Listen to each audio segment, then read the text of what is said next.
The sound of my wife's laughter echoing from our bedroom at 2:30 p.m. on a Tuesday didn't just destroy my marriage. It shattered my soul into a million pieces. I wasn't supposed to be home. My construction site got shut down due to a gas leak, and I decided to surprise my wife Emma with lunch from her favorite place. The irony? I was the one who got surprised, and it nearly killed me. My name is Jake. I'm 29 years old, and up until that moment, I thought I was living the American dream. Beautiful wife, steady job, house with a white picket fence. I was wrong. I was living a nightmare, and I didn't even know it. Emma and I had been together for 6 years, married for 3.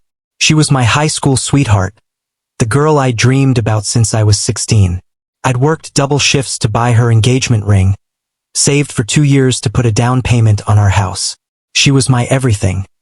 And living in our house was Tyler, my younger brother. 25 years old, charming, funny, the kind of guy who could make anyone laugh.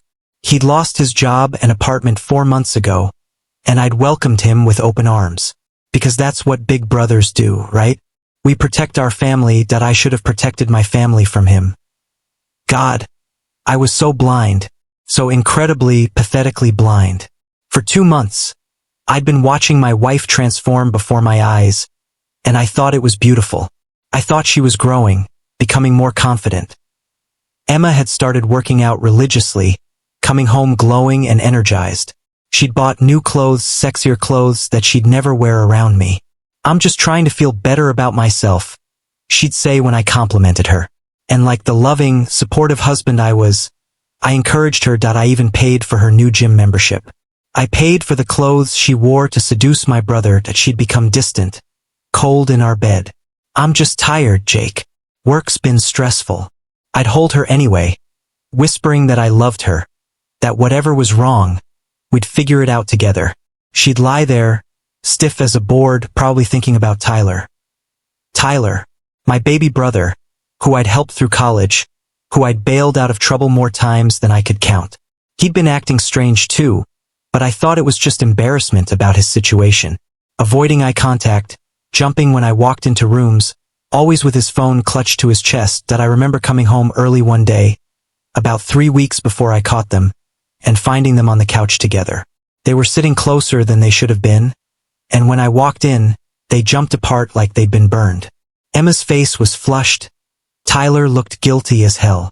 Just watching a movie, Emma said, but her voice was breathless. Just bonding with my sister-in-law. Tyler added, but he couldn't look at me, and God help me, I was happy. I was happy that my wife and brother were getting along. I thought it meant we were becoming a real family. I made them coffee. I sat down and watched the rest of the movie with them. I probably interrupted them in the middle of planning their next rendezvous, and I made them coffee. So there I was, walking up the stairs to my bedroom, carrying takeout from Antonio's, Emma's favorite Italian place. I'd gotten her the chicken parmesan she always ordered, extra cheese, no onions. I was actually smiling, thinking about how surprised and happy she'd be. That's when I heard her voice through the door. He's working late again tonight. We have the whole house to ourselves until at least 8. I froze. My hand was on the doorknob, the takeout bag in my other hand, and my entire world stopped spinning. Tyler's voice. Good. I'm getting tired of sneaking around. When are you going to tell him? Tell him. Tell him what? But I already knew. Deep down. In that place where you keep the truths you're not ready to face. I already knew. Tell him what? Emma laughed. That beautiful laugh that used to make my heart skip. That his wife is in love with his brother? That she's been faking her marriage for months? Jake would be devastated. Long pause, voice filled with raw pain. Devastated. She said it like it was a minor inconvenience. Like my devastation was just another item on her to-do list. He's gonna find out eventually, Em. We can't keep this up forever. I know, but I need more time. I need to figure out how to do this without losing everything. This house, the car, the financial security. Jake's a good provider, even if he's boring as hell. Boring as hell. 6 years together, and I was boring as hell. You know what? Maybe we should just enjoy this for what it is. You get your stable life with Jake, and I get Well, I get the exciting parts. Emma laughed again. You're terrible. But God, Jake is so predictable. Same routine every day, same conversations, same everything. Being with you makes me feel alive again. Voice becoming stronger, angrier. That's when something inside me died. And something else was born. Something cold and calculating and absolutely ruthless. I pushed open the door. The scene that greeted me was exactly what you'd expect. But seeing it with your own eyes, that's different. That burns itself into your brain forever. Emma was in our bed, wearing black lingerie I'd never seen before. Expensive lingerie. Tyler was there too, and when he saw me, the color drained from his face completely. For a moment, nobody moved. Nobody breathed. We just stared at each other like actors who'd forgotten their lines. Then Emma screamed, "Jake, you're supposed to be at work." "Gas leak," I said, and I was amazed at how normal my voice sounded. Sight got shut down. Thought I'd surprise you. The silence that followed was deafening. I could hear everything. The air conditioner, the neighbor's dog, the sound of my own heart breaking into 1,000 pieces. Tyler finally spoke up. "Man, this isn't what it looks like." And I laughed. I actually laughed. "Really? Because it looks like my brother is fucking my wife in my bed." Emma started crying. Real tears, streaming down her face. "Jake, I can explain? Can you? Can you explain how long you've been lying to my face? Can you explain how you've been using my money to buy lingerie for my brother? Can you explain how you've been planning your future together, while I've been working 60-hour weeks to support you?" Tyler was scrambling for his clothes. "Look, Jake, we didn't mean for this to happen. It just did. Just happened. Just happened." I was screaming now. "You've been living in my house for 4 months. You've been eating my food, using my electricity, sleeping in my guest room while you fucked my wife. How long?" I whispered. They looked at each other, and I saw Emma give Tyler a slight shake of her head. Even now, even caught red-handed, they were still conspiring against me. "How long?" I screamed. 2 months. Tyler mumbled, "2 months. 2 months of coming home excited to see my wife, while she was counting down the minutes until I left so she could be with my brother. 2 months of me asking how her day was, while she was planning her next betrayal that I pulled out my phone and started recording. My hands were shaking, but my voice was steady. "Emma, tell me about the lingerie. Jake, please don't. Tell me about the lingerie." She flinched. I bought it last week." "With whose money? Yours?" She whispered. "So you used my money to buy sexy lingerie for my brother. Is that correct?" She nodded, tears streaming down her face. "Tyler, when you asked me if you could stay here, what did you promise me? Man, don't do this. What did you promise me? That I'd never do anything to hurt you. That family was everything. And have you kept that promise?" He couldn't look at me. Bed where I'd held Emma during thunderstorms because she was afraid of lightning. The bed where we'd talked about having kids someday. The bed where I'd promised her that no matter what happened, I'd always love her. Now it was just a crime scene. I called in sick to work. I couldn't face anyone. I couldn't pretend to be okay when my entire world had just collapsed. But then something happened. The shock wore off, and underneath it was something I'd never felt before. Pure, cold rage. They'd been planning this. For months. They'd been laughing about how stupid I was. How easy I was to fool. They'd been living in my house, eating my food, using my resources while they planned my destruction. I made a decision. I wasn't going to be the victim here.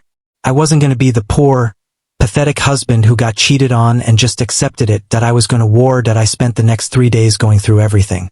Every device, every account, every hidden corner of their lives. What I found made me sick. Text messages going back months. Photos they'd taken together. Videos that I'll never be able to unsee. But worse than the sexual content was the emotional stuff. The way they talked about me. Emma had told Tyler that she'd settled for me because I was safe and stable, but she'd never been attracted to me. Not really. She said I was husband material but not lover material. Tyler had told Emma that he'd always thought she was too good for me. that she deserved someone who could show her what real passion felt like. They'd been planning dates while I was at work. Trips they wanted to take together. A whole future that didn't include me. There were messages about how to get me out of the house.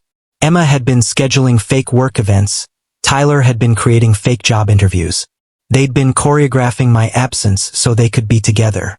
And the worst part? They'd been laughing about it. About how clueless I was, how easy I was to manipulate. There was one exchange that broke something inside me permanently. Tyler. Think he suspects anything? Emma? Are you kidding? Jake trusts everyone. He's too nice for his own good. Sometimes I think he's actually stupid. Tyler. Lucky for us, face with tears of joy. Emma. I almost feel bad. Almost. But then I remember how boring he is in bed and I get over it. Too nice for my own good. Boring in bed. Stupid. This was how my wife and brother saw me. But then I found something that changed everything. Something that made me realize this wasn't just about an affair. This was about something much worse. Hidden in Emma's laptop were life insurance documents. Policies on me that I'd never seen before.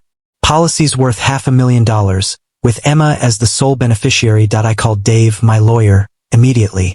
Dave, I need to see you. Now. When I showed him the documents, his face went white. Jake, these policies? When were they taken out? 3 months ago. Right around the time Tyler moved in. Dave, there's something else. I found messages between Emma and Tyler. They're talking about how much easier life would be if I had an accident at work.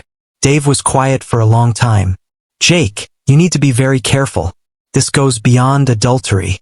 This could be conspiracy. You think they were planning to kill me? I think they were planning for your death. Whether they were going to cause it or just wait for it, I don't know. But $500,000 is a lot of motivation. I went home that night and couldn't sleep. I kept thinking about all the times Emma had encouraged me to work more dangerous jobs, to take more risks. The way she'd been pushing me to work overtime, to take on more hazardous projects. I thought about Tyler always asking about my work schedule, about which sites I was working on, about the safety protocols we followed. They weren't just planning to leave me. They were planning for me to die. That's when I realized I wasn't just fighting for my marriage. I was fighting for my life. Emma worked at Dr. Richardson's dental clinic. Family-owned, conservative values, served a lot of church families. They had a reputation for moral integrity. Tyler was interviewing for a supervisor position at Garcia Construction. Mr. Garcia was a competitor of mine, but I respected him. He was a good man who valued loyalty above everything else. I spent the next week documenting everything. Every message, every photo, every lie they told. I organized it all into a comprehensive file that told the complete story of their betrayal. Then I made copies. Multiple copies. I put them in different locations, sent them to different people. I wasn't taking any chances. The night before I started making calls, I sat in my kitchen and cried. Really cried. For the first time since I'd caught them, I let myself feel the full weight of what had happened. That I'd lost my wife, my brother, my family, my sense of safety in my own home. They'd taken everything from me, and they'd been planning to take even more. But I wasn't going to let them win. The next morning I called Dr. Richardson. Dr. Richardson, this is Jake Morrison, Emma's husband. I need to speak with you about a serious matter involving your employee. We met that afternoon. I showed him everything. The messages where Emma had been lying about work events to cover her affair. The photos taken during time she'd claimed to be at work. The conversations about using her job as an excuse to meet with Tyler. Dr. Richardson was a good man, family man. When he saw the evidence, his face went through a range of emotions. Shock, disgust, disappointment. Jake, I'm so sorry. I had no idea Emma was capable of this. She's been one of my most trusted employees. I know, doctor. That's what makes this so hard. But I thought you should know what kind of person you're employing. What kind of person has access to your patients, your business, your reputation. Thank you for bringing this to my attention. I'll handle this appropriately. Next, I called Mr. Garcia. Mr. Garcia, this is Jake Morrison. I understand you're considering my brother Tyler for a supervisor position. Yes, he came highly recommended. Said you were his brother. Spoke very highly of you. Did he? That's interesting. Because I need to tell you about Tyler's character. I told him everything. I sent him the evidence. I explained how Tyler had betrayed his own family. How he'd lied and manipulated and planned behind my back. Mr. Garcia, if Tyler would betray his own brother, someone who'd given him everything, what would he do to employees under his supervision? What would he do to your business? Jake, I appreciate your honesty. This couldn't have been easy for you. It wasn't. But some things are more important than family loyalty. Like justice. The next morning, Emma came to the house. She'd been staying at a hotel, and she looked awful. Dark circles under her eyes, hair unwashed, clothes wrinkled.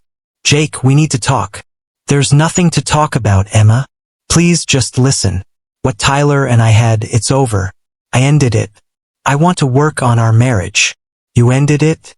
That's funny, because according to your text messages from last night, you told him you were going to try to convince me to take you back, so you could have your cake and eat it too. Her face went white. You're still monitoring my phone? I'm protecting myself from my lying, cheating, potentially murderous wife. Murderous? Jake, what are you talking about? The life insurance policies, Emma. $500,000. The messages about me having accidents at work. Did you really think I wouldn't find out? She started crying. Jake, that's not what... I would never. Wouldn't you? You've already proven you're capable of lying, cheating, manipulating. Why not murder? Because I love you. You love me? You love me so much that you've been fucking my brother for months? You love me so much that you've been planning your future without me? You love me so much that you took out life insurance policies and talked about me having accidents. That's not love, Emma. That's possession. That's using someone until they're no longer useful. She was sobbing now. Jake, I made mistakes. But I love you. I want to make this work. It's too late for that. You're about to learn what consequences look like. That afternoon, Emma was fired. Dr. Richardson called me personally. Jake, I terminated Emma's employment effective immediately. What she did was not just a betrayal of her marriage, but a betrayal of the trust we place in our employees. Thank you, doctor. I know this wasn't easy for you. It was the right thing to do. I hope you find peace. Peace. I wondered if I'd ever feel peace again. Tyler called that evening. He was furious. Jake, what the hell did you do? Garcia withdrew his job offer. He said someone provided character information about me. I told him the truth about what kind of person you are. You destroyed my career. I destroyed your career? Tyler, you destroyed your own career when you decided to sleep with my wife. You destroyed your own future when you decided to betray your own brother. This is insane. You're ruining our lives over a mistake. A mistake? You lived in my house for 4 months, eating my food, using my resources, while you planned to destroy my marriage and possibly my life. That's not a mistake. That's a calculated betrayal. You know what the worst part is, Tyler? I would have died for you. If someone had threatened you, I would have taken a bullet for you. Because you were my brother. And you were planning to watch me die for money. He hung up on me. Over the next few weeks, I watched their relationship crumble in real time. It was beautiful and heartbreaking at the same time. Emma couldn't find work. In our city, word travels fast, especially in professional circles. She ended up working at a retail store, making minimum wage, struggling to pay for her hotel room. Tyler had to move to another state to find work. The construction industry is tight-knit, and Mr. Garcia's word carried weight. Tyler's reputation was destroyed, but the best part? They turned on each other. Emma called me 2 weeks after she was fired. Jake, Tyler left me. He said I was too much drama, and that being with me was costing him opportunities. That's unfortunate. I'm losing everything. My job, my relationship, my friends. Even my parents are disappointed in me. You should have thought about that before you decided to betray me. I know I hurt you, but did you have to destroy my entire life? I didn't destroy your life, Emma. I just made sure your choices had consequences. I just made sure the people around you knew who you really were. But I lost everything. So did I. The difference is, I chose to fight back instead of being a victim. 6 months after the divorce was finalized, I ran into Emma at a grocery store. She looked terrible. Thin, tired, older than her years. "Jake," she said quietly, "can we talk? There's nothing to talk about. Please, just 5 minutes." Against my better judgment, I agreed. We went to the coffee shop next door, and for a moment, it almost felt like old times. Until she started talking. "I know what I did was wrong. I know I hurt you. But what you did to me, it was cruel." "Cruel? You want to talk about cruel? You cheated on me with my brother in our bed. You used my money to buy lingerie for your affair. You took out life insurance policies on me and talked about me having accidents. And you think I was cruel? I never meant for any of this to happen. You meant every bit of it. You planned it, you executed it, and you enjoyed every minute of it. The only thing you didn't plan for was getting caught." She started crying. "I loved you, Jake. I really did." "No, you didn't. You loved what I provided. You loved the security, the stability, the financial comfort. You loved having someone take care of you while you played house with my brother. But I never loved you. If you had loved me, you couldn't have done what you did. Love doesn't plan betrayal. Love doesn't conspire against someone. Love doesn't take out life insurance policies and talk about accidents. I made a mistake." "No, Emma. You made a choice. Every day for months you made the choice to betray me. Every text message, every lie, every time you looked me in the eye and pretended to love me. Those were choices. And now you're living with the consequences of those choices. There's something else you should know. I kept investigating after the divorce." Her face went pale. "What do you mean?" "I found more messages. Ones you thought you'd deleted. About the insurance policies, about workplace accidents, about how to make my death look natural." "Jake, I don't know what you're talking about. I'm talking about the messages where you and Tyler researched how long it takes for life insurance to pay out. Where you looked up statistics on construction accidents. Where you discussed whether poison would be traceable." She stared at me in horror. "You can't possibly think." "I don't think, Emma. I know. I have the evidence. I have the screenshots. I have the research history from your laptop. You weren't just planning to leave me. You were planning to kill me. That's insane. Is it? You were facing a choice between financial security with me or excitement with Tyler. The insurance money would have given you both. Tyler's passion and my money, without the inconvenience of having me around. I turned all of that evidence over to the police, by the way. They said it wasn't enough to prosecute, but it was enough to keep on file. Just in case anything ever happened to me. So if I ever have an accident, they'll know exactly where to look. 2 years later, I'm a completely different person. The naive, trusting Jake who believed in love and family and loyalty. He died that day I caught them in our bed. The man who replaced him is harder, smarter, more cautious. But he's also stronger.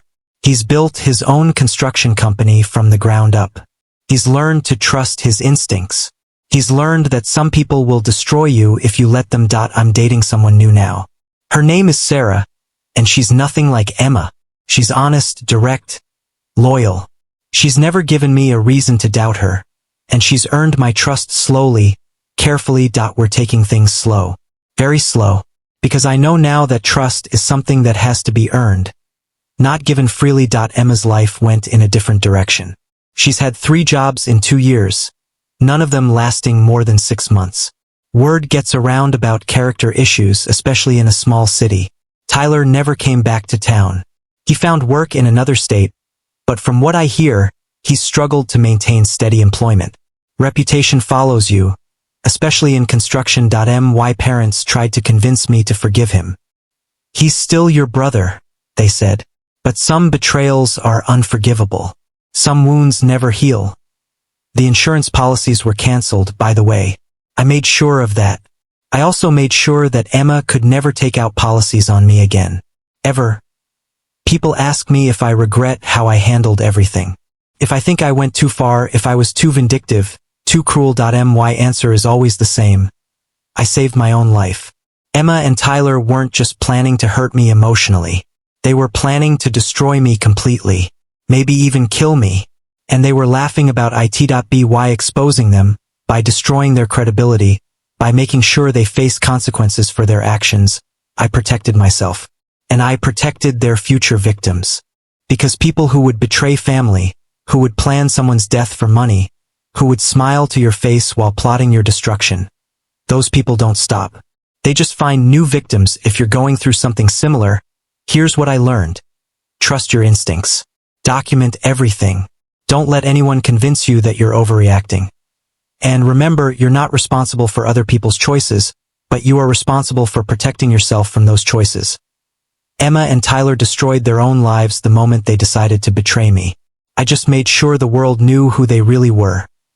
The truth is, I probably saved my own life by exposing them. Who knows what would have happened if I hadn't caught them that day? Who knows how far they would have gone? And you know what? I sleep better now than I ever did when I was married. Because I know that the people in my life now are there because they want to be, not because they're using me. Sometimes the best revenge isn't getting back at someone. Sometimes it's just making sure they can't hurt anyone else the way they hurt you. The naive Jake who believed in unconditional love and family loyalty is gone forever. But the man who replaced him is stronger, smarter, and most importantly, he's alive. And that's a victory I can live with.